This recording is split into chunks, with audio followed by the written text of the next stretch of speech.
Nice to have you, Congressman. The words from the Vice President Good morning, Poppy. Good morning this morning are, you would do well not to, quote, test the resolve and strength of the armed forces of the United States in this region. I mean, you tweeted over the weekend calling the president a malevolent buffoon after the Moab bomb was dropped in Afghanistan. How would you assess this administration's stance thus far on the global stage? Well, you have a lot of symbolic gestures.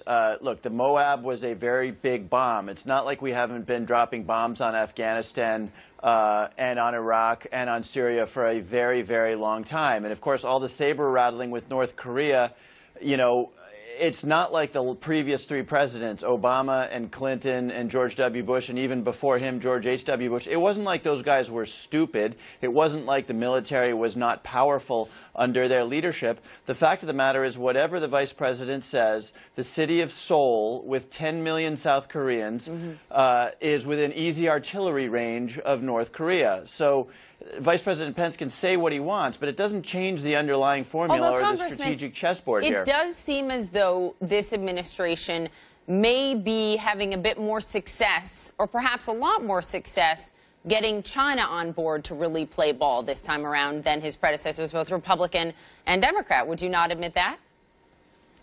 Well, that remains to be seen, right? You know, China didn't stop them from trying to test a missile the other day. Now, the missile blew up shortly after launch, but it's not like the Chinese stopped that. Look, the American presidents have been working with China for a long time, and China, at the end of the day, holds the leash on North Korea. But again, it's not. Do you think the leadership of China looks at Donald Trump and says, "Oh, here's a guy who's that much smarter than the previous presidents, and he's going to figure it out"?